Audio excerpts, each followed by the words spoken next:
Todo lo que has escuchado es verdad, le respondió el joven soldado que galopó lealmente hasta su comandante para así salvar su vida. El rey de los sulcanos marcha en estos momentos a través del desierto de Lailara con un número inconmensurable de esclavos, soldados y bestias.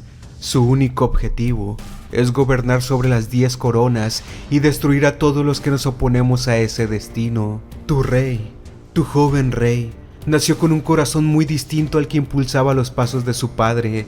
Tenemos información de que él ha enviado su rendición al rey Onomond, bajo el argumento de que es la única posibilidad que existe para resguardar la seguridad de las personas de su pueblo. Pero él sabe, al igual que yo, que vivir bajo el yugo de la nación que cubre el Océano Negro, vivir siendo esclavos de los solcanos, en verdad, no es una opción.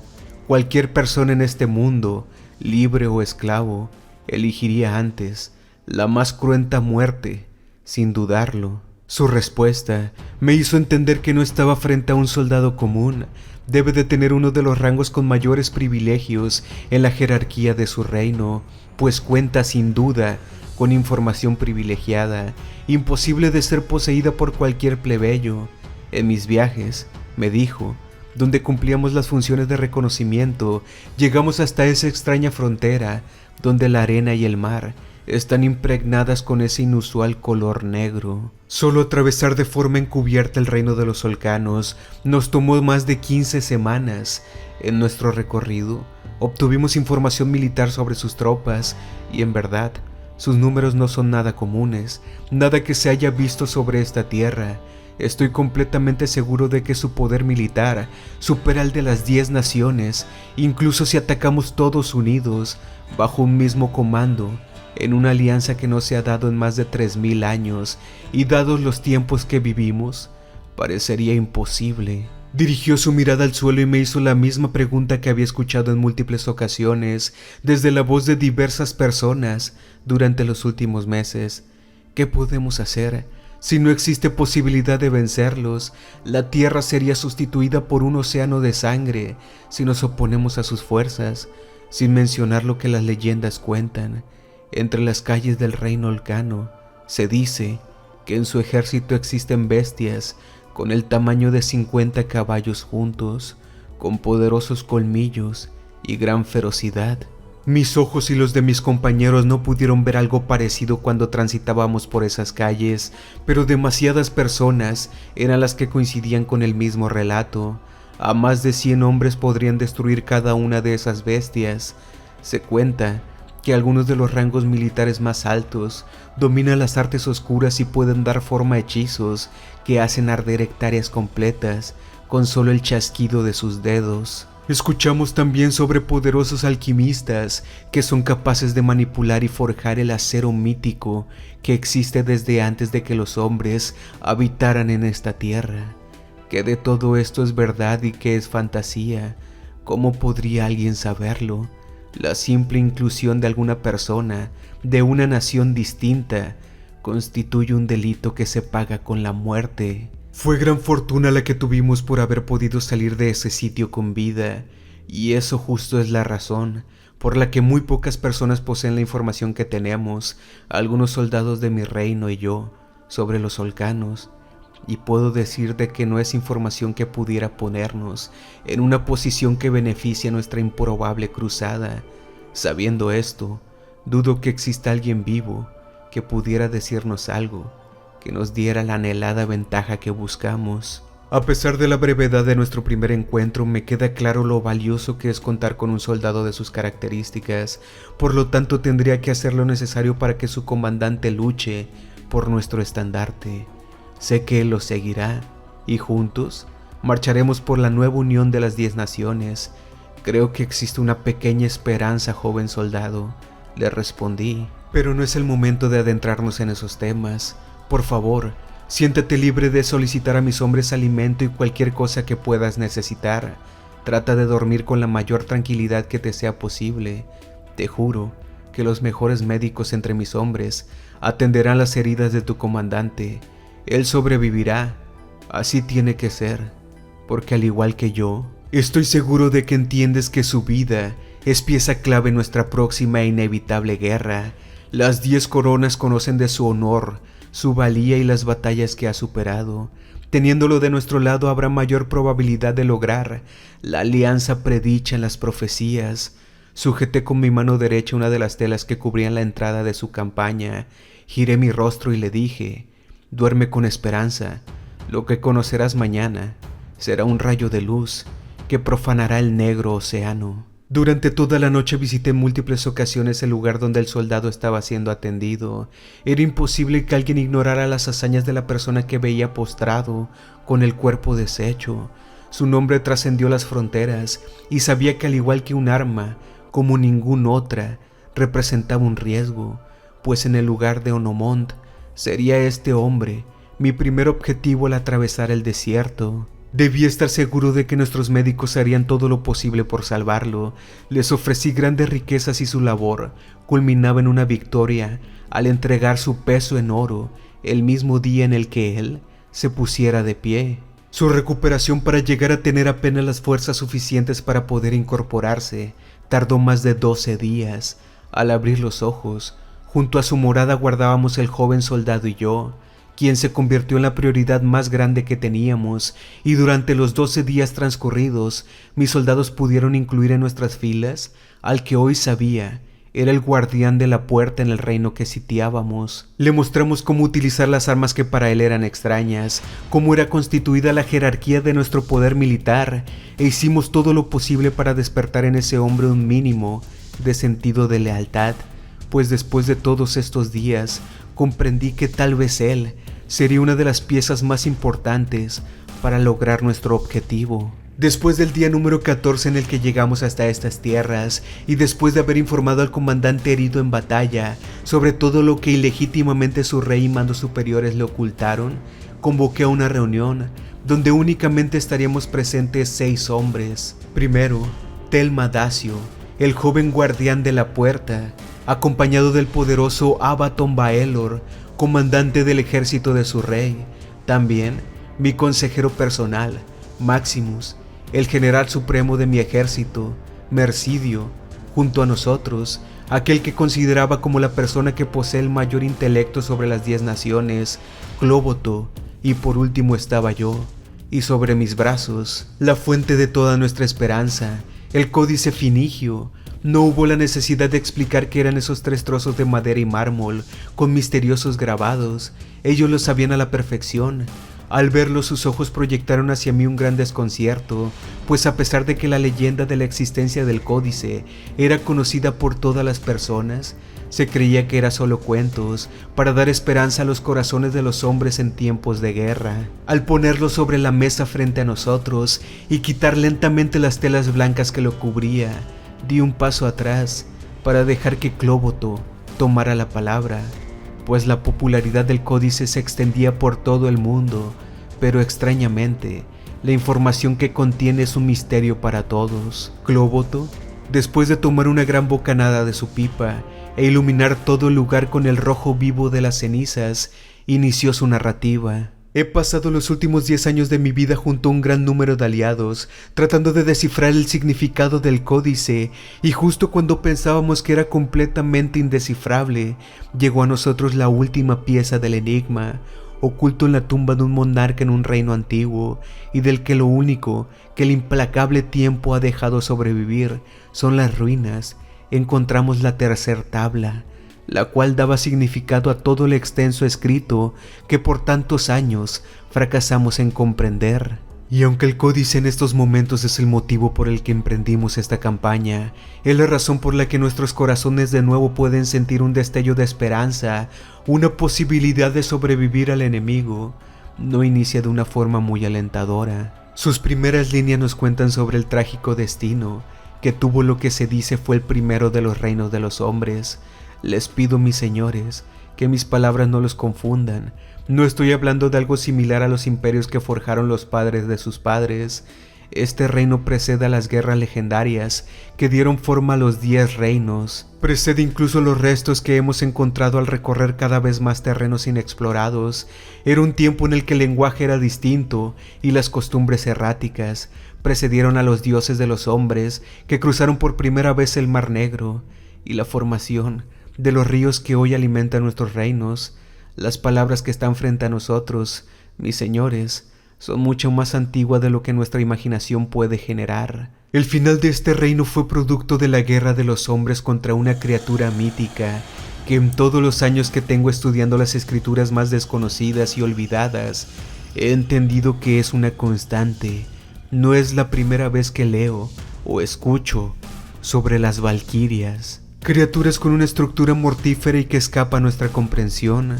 Clóboto continuó diciendo mientras que con su dedo nos mostraba el dibujo que, dañado por el tiempo, limitadamente mostraba la forma de esas criaturas sobre las tablas. La mitad de su cuerpo era una gran masa de músculos, colmillos y garras. Desde su espalda se extendían dos enormes alas que les permitían surcar los cielos a gran velocidad. Su tamaño superaba el de cualquier bestia que sus ojos hayan presenciado, y se cuenta, tenían una gran sed por la sangre humana. Una larga cola con afiladas espinas impregnadas con potente veneno se ubicaba en la parte posterior de sus cuerpos. Eran capaces de sanar sus heridas a gran velocidad, y aunque la naturaleza de la ferocidad que los caracterizaba lograba cegar su juicio, se dice que tenían un nivel de entendimiento similar al de los humanos.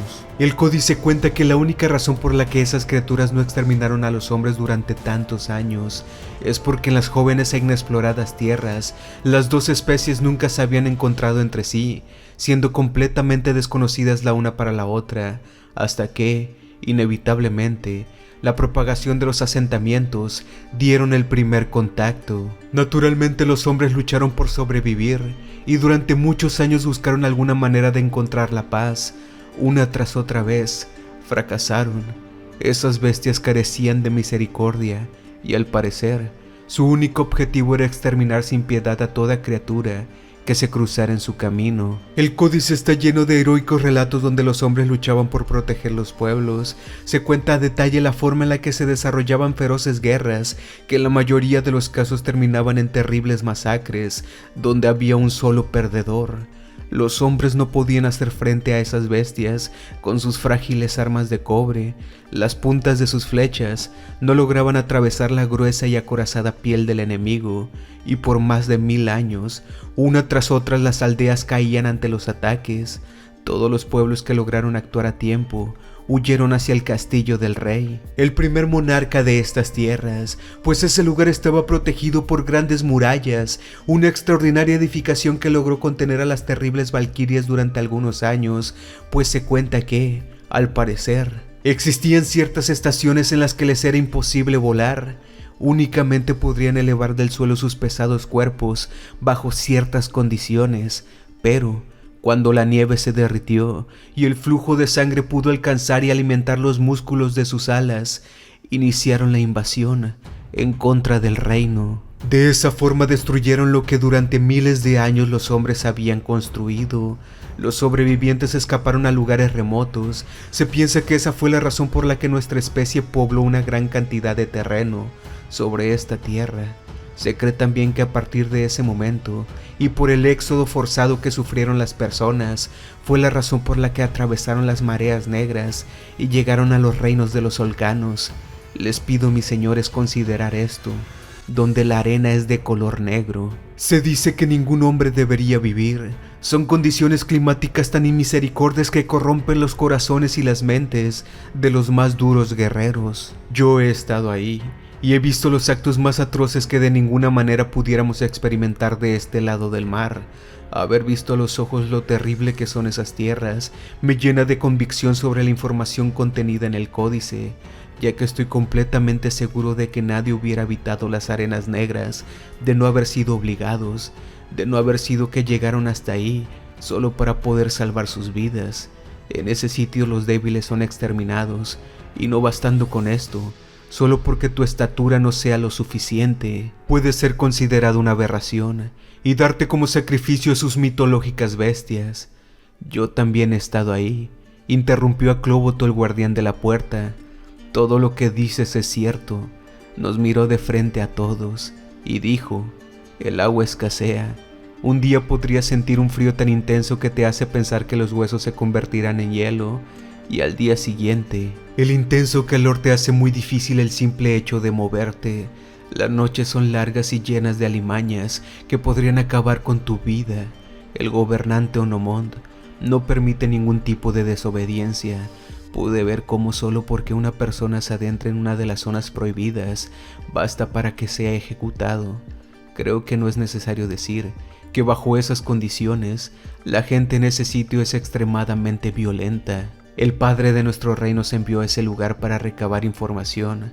En aquel tiempo no lograba entenderlo, pero hoy comprendo la sabiduría e instinto que tenía nuestro rey. Creo que él sabía, de alguna manera, que los solcanos inevitablemente marcharían hasta nuestros reinos. Después de algunos segundos en silencio, producidos por las palabras del joven soldado, dije: Clóboto, por favor, continúa. Y él dijo: al parecer la sed por la sangre de nuestra especie hizo que las valquirias avanzaran cada vez más, tratando de encontrar todos los pequeños asentamientos que con dificultad los hombres habían formado. Destruían todo a su paso. Las batallas se siguieron dando durante siglos. Hubo héroes que lograron unificar grandes ejércitos con los que hacían frente a las valquirias, pero en todas las ocasiones fracasaron, y justo cuando podía verse un desenlace evidente para toda nuestra especie, aparecieron ellos dos. Clóboto dirigió su dedo hasta dos nombres codificados que tenían las tablas y los pronunció: Rhaenon y Tergo. Juntos lograron lo que ningún otro hombre consiguió: unir a todos los asentamientos de los hombres. Se cuenta que durante una década el renombre por su valía trascendió de tal manera y se esparció por toda la tierra que no había ninguna persona que no buscara la manera de llegar hasta sus filas. Consiguieron construir un enorme ejército y se refugiaron entre las montañas, en lo que hoy conocemos como el reino de Etur. Como los señores saben, las tierras más gélidas conocidas, donde las valquirias tenían una pequeña desventaja. Se dice que todo ser humano en el planeta buscó la manera de llegar hasta ese lugar, tratando de encontrar un sitio donde estar seguros. Y después de algunos años, Rhaenon y Tergo habían construido el ejército más mortífero hasta aquel día. Marcharon hacia el enemigo y después de librar una batalla que duró 100 soles, fueron derrotados. Poco menos de 1000 hombres lograron sobrevivir y con la esperanza rota volvieron juntos a las heladas montañas. Pensaron que su destino sería estar confinados a vivir bajo la nieve hasta el inevitable día en que las valquirias lograran encontrar la última ciudad humana. Aquí es donde para mí las escrituras pierden todo sentido y pasa algo inimaginable, algo que va en contra de todo sentido común. Pero créanme cuando les digo, la evidencia existe. Logramos encontrar el precedente sobre la fantástica historia que narra el códice. Se dice que Rhaenon tomó de repente su caballo y atravesó por su cuenta las heladas colinas, en un viaje que nadie logró comprender. Atravesó desiertos de nieve, en múltiples ocasiones estuvo a punto de perder la vida congelado, hasta que a su regreso todo tomó sentido. La criatura que encontró, en verdad, nadie excepto él logró verla. Pero lo que tenía en esos momentos en su posesión lo eximía de cualquier duda que pudiera haber sobre sus palabras. Sujeta sobre la silla de su caballo, él tenía las 2 espadas de Mergoro, el mítico y ancestral acero, que se cuenta que su manipulación solo es posible utilizando el fuego natural de un dragón adulto. Fue en ese momento donde toda la humanidad conoció la leyenda sobre esas criaturas que habitaron la tierra antes de la llegada del hombre, y se dice, aún habitan los sitios más inhóspitos de nuestra tierra. El códice no es el primer escrito que muestra su existencia. En algunos escritos profanos, ocultos en los rincones más olvidados de las torres de Ivas, se describe a gran detalle evidencia de su paso por la tierra. Y aunque todos hemos escuchado de esas criaturas de leyenda, los libros cuentan la razón por la que muy pocas personas han podido verlos. Solo cuando un verdadero milagro los asiste y logran sobrevivir a ciertos tipos de condiciones, en lugares donde haría hervir el cerebro de una persona normal o congelaría hasta la última gota de la sangre, solo donde muy pocos han sido capaces de llegar, es ahí donde logras ver el majestuoso clímax de la incomprensión, la personificación del poder puro, natural, místico y eterno, un dragón. Desde ese momento, y aunque él nunca lo mencionó, todas las personas en las montañas hablaban de que Rhaenón había consultado a un dragón quien le otorgó las espadas de Emergoro, pero más importante aún, trajo consigo la primera tabla del códice, donde se cuenta de la única ocasión en la que un ser humano ha podido vencer a un dragón. Hoy no será el día en el que les hablaré del motivo de haber realizado el infame acto de levantar su acero contra un dragón. Hoy solo deben de conocer sobre la forma en la que consiguieron vencerlo. En esta tabla están escritos como si se tratara del procedimiento de una pócima, el ataque más mortífero, poderoso e inevitable que nuestra naturaleza puede ser capaz de generar. Esta tabla muestra a gran detalle cómo toda la realidad funciona en una armonía precisa, en una cadencia rítmica e imperturbable, que con la suficiente sabiduría y entrenamiento puede ser predicha e incluso puede ser manipulada. El códice cuenta las formas necesarias para llevar a cabo lo que desde los tiempos de Rhaenón y Tergo, los monarcas que existieron después del ataque de las Valquirias, fue conocido como la danza de la muerte. Necesario para su ejecución son 2 espadas hechas con el mítico acero Emergoro, pues es el único material conocido en la tierra que podría tener el equilibrio necesario para hacer uno con las frecuencias vitales que le dan forma a la realidad. Es lo único que podría coordinarse con las vibraciones que constituyen el mismo movimiento, y manejadas por 2 hombres con inimaginable poder y extraordinarias características que dentro de una frecuencia única daría lugar a la ejecución de la danza de la muerte. Pero deben perdonarme, mis señores, mi capacidad para lograr que los presentes lleguemos a entender qué es este magnífico ataque es muy limitada. Por esto, permítanme tomar directamente del códice las palabras que se escribieron, de voz de las personas que lograron presenciar la danza de la muerte ejecutada por los reyes Rhaenón y Tergo contra las Valquirias.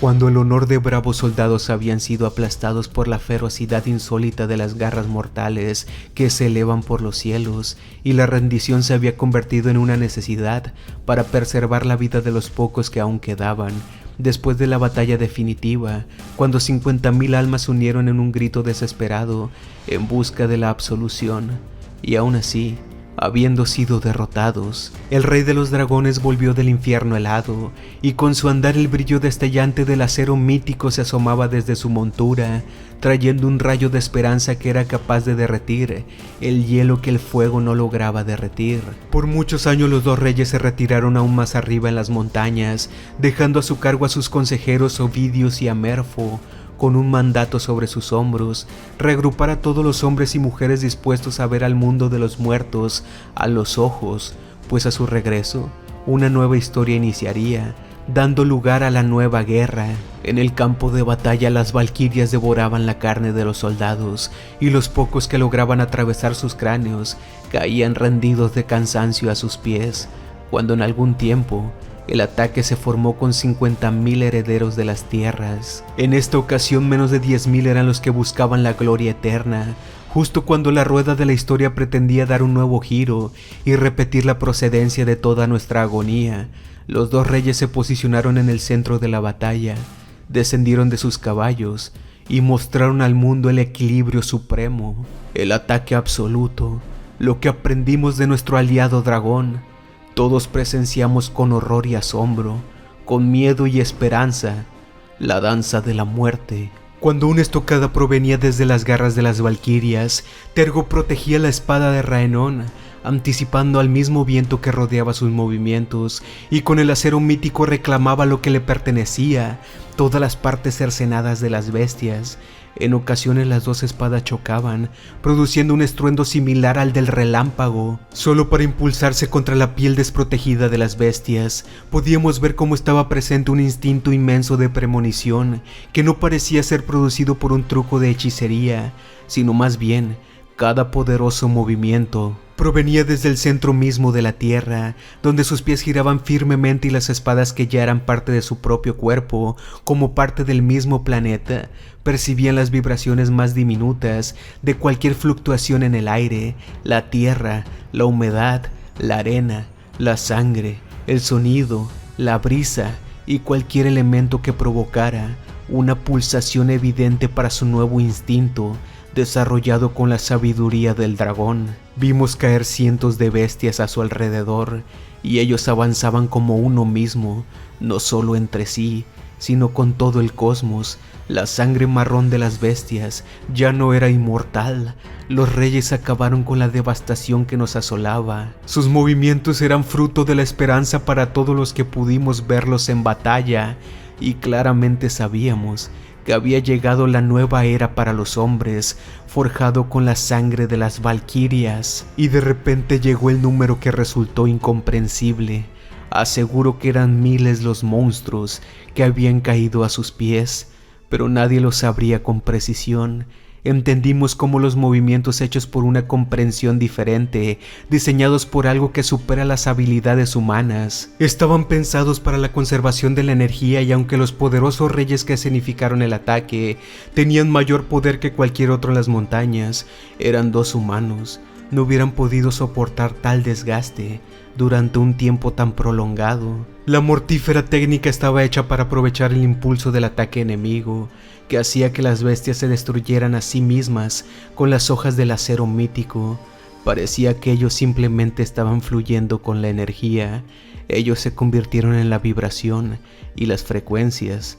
Destruyeron todo lo que no caminara en dos pies. Y un gran júbilo nos inundó cuando vimos cómo las feroces bestias se elevaron en el cielo y emprendieron su retirada. Los reyes lo habían conseguido. Derrotaron a los demonios, le dieron nuevo significado a nuestra existencia y nos dotaron de las tierras, el cultivo, el honor, la libertad que no podríamos encontrar en las montañas. Larga vida Raenón, rey de los dragones, larga vida Tergo, destructor de valquirias, y que la danza de la muerte nunca se vuelva a ver sobre estas tierras. Poderoso Abaton, Telma, siendo el monarca de los más grandes y honorables pueblos, donde los pastizales son infinitos y el viento puede acariciar nuestras almas, les pido su ayuda. Toda mi vida he sido preparado para una guerra inminente que nadie sabía cuándo iba a llegar. El códice profetiza a los dos guerreros que librarán al mundo de las sombras y que juntos crearán la nueva era para los hombres. Estoy seguro de que yo seré uno de los portadores de las espadas de Mergoro, y tú, al ser el soldado más valeroso y con mayor poder, no solo físico sino también en tu nombre, sé que eres el segundo portador de la espada. No podría ser de otra manera. Al verte combatir con mis hombres pude llegar a percibir un vestigio de esa armonía con los flujos de energía. Verte luchar de esa forma fue como ver una hoja sobre un potente río, surcando a través de la gran tempestad del agua, y a la vez tan mortífero como solo un soldado en esta tierra lo podría hacer. Sé que con la instrucción necesaria contenida en este escrito y con algunos años de arduo entrenamiento, podremos dominar juntos la danza de la muerte. Desde el día en el que tenemos el conocimiento ancestral del códice, he designado a mis más leales emisarios a buscar en los rincones más inexplorados de la tierra información o una pista que nos conduzca hacia uno de los dragones. Estoy seguro de que debe quedar por lo menos uno con vida. Y entre todos los fallos que hemos recibido, hay un suceso que nos llena de esperanza. Uno de los caballos logró regresar a uno de nuestros campamentos, ya sin su jinete, muy mal herido y apenas con vida, y sobre él solo cenizas. Todo su cuerpo estaba cubierto por quemaduras, como si indirectamente estuviera cerca de fuego incandescente que arde más que el mismo infierno. El jinete nunca regresó y el caballo murió a los pocos días de volver. Créanme, nada conocido por los humanos arde con esa intensidad. Sé que queda un dragón y al encontrarlo solicitaremos el favor de su fuego para forjar las espadas de Emergoro. Sé que suena como algo cercano a la imposibilidad, pero también estoy convencido de que es lo único que puede darnos una oportunidad para sobrevivir al ataque de Onomond. Pero antes de que todo esto sea posible, hay una batalla que aún debemos ganar, una corona que tenemos que poner de nuestro lado, y se encuentra detrás de esa milenaria puerta que por tantos años has protegido, joven soldado. Sé que entiende lo necesario que es sumar a nuestras filas al ejército de su rey, aun si tenemos que convencerlo u obligarlo, debe hacerse. así que debo saberlo. Comandante Abaton, joven guardián Telma, ¿estarán de mi lado en esta batalla?